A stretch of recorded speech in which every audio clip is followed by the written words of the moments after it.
ಹಾಕಿ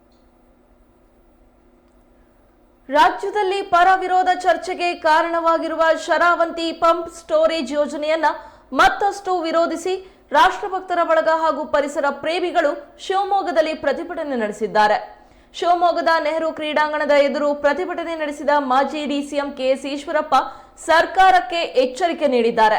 ಈ ಯೋಜನೆಯನ್ನ ಸರ್ಕಾರ ತಕ್ಷಣ ಕೈಬಿಡಬೇಕು, ಇಲ್ಲದಿದ್ದಲ್ಲಿ ಸಾರ್ವಜನಿಕರು ಸರ್ಕಾರಕ್ಕೆ ತಕ್ಕ ಪಾಠ ಕಲಿಸಲಿದ್ದಾರೆ ಎಂದರು.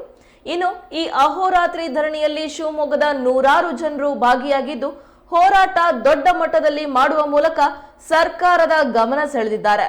ಸದ್ಯ ಇಷ್ಟೆಲ್ಲ ವಿರೋಧಗಳ ಮಧ್ಯೆ ಸರ್ಕಾರ ಈ ಯೋಜನೆಯನ್ನ ಯಾವ ಹಂತಕ್ಕೆ ಕೊಂಡೊಯ್ಯುತ್ತೆ ಅಂತ ಕಾದು ನೋಡಬೇಕಾಗಿದೆ.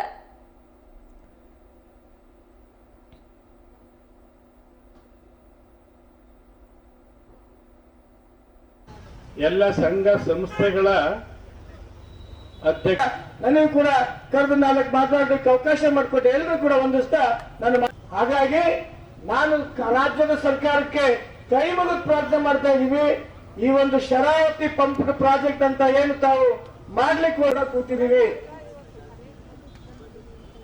ಇವತ್ತೊಂದು ದಿವಸ ಸಾಂಕೇತಿಕವಾದಂತಹ ಹೋರಾಟ ಧರಣಿ ಇವತ್ತು ರಾಜ್ಯ ಸರ್ಕಾರಕ್ಕೆ ಮನವಿ ಕೊಟ್ಟಿದ್ದೇವೆ. ಅದು ತುಂಬ ಸ್ಪಷ್ಟವಾಗಿ ಮುಖ್ಯ ಜಿಲ್ಲಾಧಿಕಾರಿಗಳೇ ಹೇಳಿದ್ರು, 3 ಬಾರಿ ನಮಗೆ ಈಗಾಗಲೇ ಮನವಿ ಕೊಟ್ಟಿದ್ದಾರೆ. ಅದು ರಾಜ್ಯ ಸರ್ಕಾರಕ್ಕೆ ಈಗಾಗಲೇ ಕಳಿಸಿದ್ದೀವಿ. KPCಗೆ 13 ಅಂಶಗಳನ್ನು ಒಳಗೊಂಡಂಥ ಪ್ರಶ್ನೆಗಳನ್ನು ಕೂಡ ಕೇಳಿದ್ದಾರೆ. ಆದಷ್ಟು ಬೇಗ ಕೊಡಿಸ್ತೀನಿ ಅನ್ನೋಂಥ ಅಂಶವನ್ನು ಕೂಡ ಜಿಲ್ಲಾಧಿಕಾರಿಗಳು ಇವತ್ತು ಹೇಳಿದ್ದಾರೆ. ಕೇಂದ್ರ ಸರ್ಕಾರಕ್ಕೆ ತನಕ ಇದನ್ನು ಹೋಗಬೇಕು, ಯಾಕೆಂದರೆ ವರದಿ ಹೋಗಿಲ್ಲ, ಕೇಂದ್ರ ಸರ್ಕಾರ ಕೋರ್ಟಿನ ತೀರ್ಮಾನಗಳು ಇನ್ನೇನೂ ಆಗಿಲ್ಲ, ಅಲ್ಲಿ ಕೇಂದ್ರ ಸರ್ಕಾರ ಯಾವುದೋ ಅನುಮತಿಯನ್ನು ಕೊಟ್ಟಿಲ್ಲ, ನಮ್ಮ ಗಮನಕ್ಕೆ ಬಂದಿದೆ. ಹಾಗಾಗಿ ಕೇಂದ್ರ ಸರ್ಕಾರವೂ ಕೂಡ ರಾಜ್ಯ ಸರ್ಕಾರಕ್ಕೆ ಇದ್ರ ಬಗ್ಗೆ ಇದು ಅವಶ್ಯಕತೆ ಇದೆಯೋ ಇಲ್ಲೋ ಸ್ಪಷ್ಟವಾಗಿ ನೀವು ತಿಳಿಸಿ ಅಂತ ಅವ್ರು ಹೇಳಬೇಕು. ಮತ್ತು ರಾಜ್ಯ ಸರ್ಕಾರ ಈಗಾಗಲೇ ಅವ್ರ ಗಮನಕ್ಕೆ ಬಂದಿರೋದ್ರಿಂದ ಕೋರ್ಟಿಂದ ಇರ್ಬೋದು, ಸಮಿತಿ ವರದಿಗಳಿರ್ಬೋದು, ಮತ್ತು ಅನೇಕ ಹೋರಾಟಗಳು ನಡೆದಿದೆಯಲ್ಲ, ಪರಿಸರಕ್ಕಾಗಿ ನಡೆದಂಥ ಹೋರಾಟಗಳನ್ನು ರಾಜ್ಯ ಸರ್ಕಾರ ಗಮನಿಸಿದೆ. ಹಾಗಾಗಿ ರಾಜ್ಯ ಸರ್ಕಾರವೇ ನಾವು ಇದನ್ನು ಕೈ ಬಿಟ್ಟಿದ್ದೀವಿ ಅಂತ ಹೇಳಿದ್ರೆ ಸೂಕ್ತ. ಉಪಚುನಾವಣೆಗಳು ನಡೆಯೋಣ.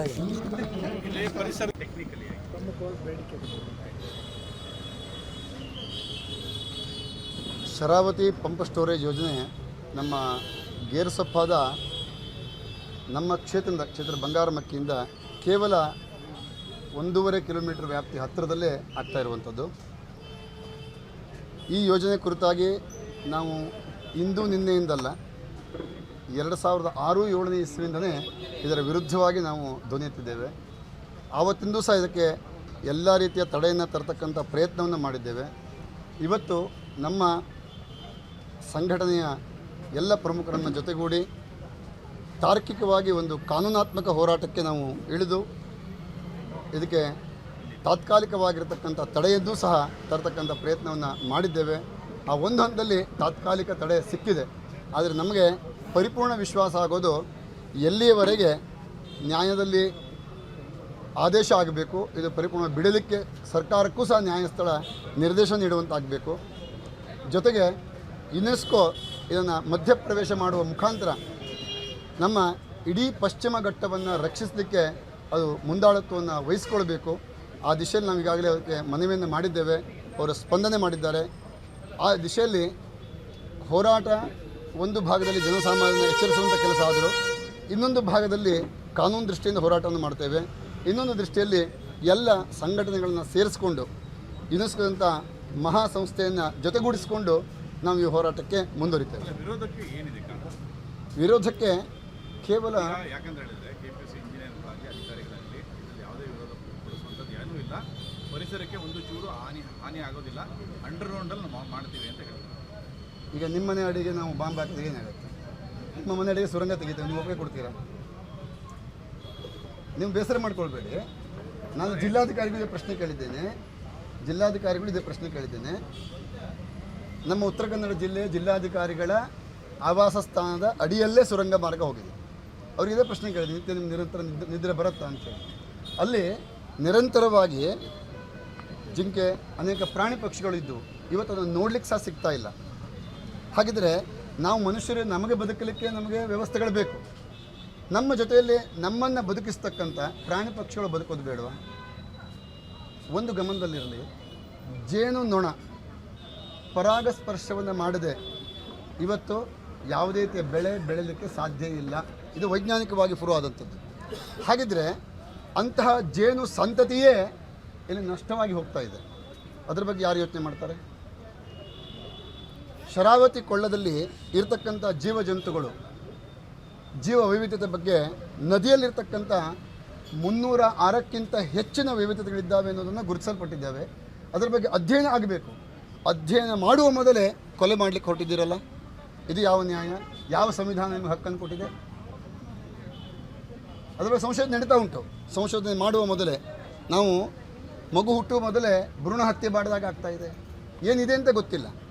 ಆಯಿತು, ಇರುವಂಥ ಪ್ರಾಣಿಗಳು ಸಿಂಗಳಿಕ ಮಂಗ ಸಂತತಿ 887 ಇರುವಂಥದ್ದು.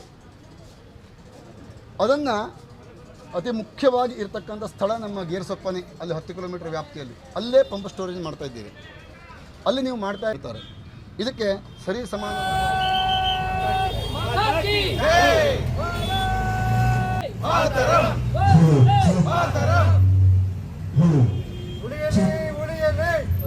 ಶರಾವತಿ ಉಳಿಯಲಿ. ಶೀತಲ ಸಸ್ಯ ಶ್ಯಾಮಲ ಮಾತರಂ ವಂದೇ. ಈ ಕಾರ್ಯಕ್ರಮವನ್ನು ಎಲ್ಲ ಸದಸ್ಯರಿಗೂ ಈ ಒಂದು ಶರಾವತಿ ನದಿ ಹೋರಾಟ ಸಮಿತಿಯ ಪರವಾಗಿ ಆತ್ಮೀಯವಾಗಿ ಸರ್ವರಿಗೂ ಸ್ವಾಗತ ಬಯಸುತ್ತಿದ್ದೇನೆ.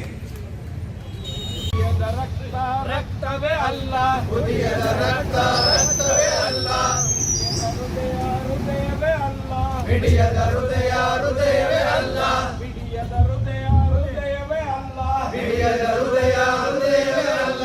ದೇಶಕ್ಕಾಗಿ ಬಾಳದ ಬದುಕು, ದೇಶಕ್ಕಾಗಿ ಬಾಳದ ಬದುಕು, ದೇಶಕ್ಕಾಗಿ ಬಾರದ ಬದುಕು, ದೇಶಕ್ಕಾಗಿ ಬಾಳದ ಬದುಕು. ಬದುಕೆ ಅಲ್ಲ ನರಕವದು, ಬದುಕೆ ಅಲ್ಲ ನರಕವದು, ಬದುಕೆ ಅಲ್ಲ ನರಕವದು, ಬದುಕೆ ಅಲ್ಲ ನರಕವದು. ಜೈ